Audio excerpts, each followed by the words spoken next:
Miniature টগর গাছে একটা বড় সমস্যা দেখা যায়, যেটা সাধারণত বড় ধরনের টগর গাছে যে সমস্যাটি দেখা যায় না।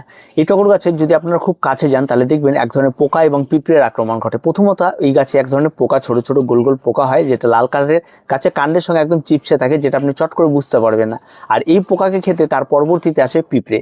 এই দুটো আক্রমণ ঘটে যে একসঙ্গে পরবর্তীতে গাছটি আস্তে আস্তে নষ্ট হয়ে যায়।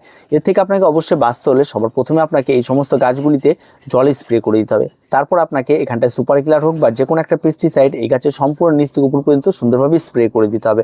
আর এই স্প্রেটা অন্তত 7 দিন পর পর আপনাকে করে যেতে হবে। তারপরে দেখবেন যে এই ধরনের পোকাগুলি আস্তে আস্তে ছেড়ে গেছে। এবার গাছের গোড়ায় আপনারা খাবার প্রয়োগ করুন।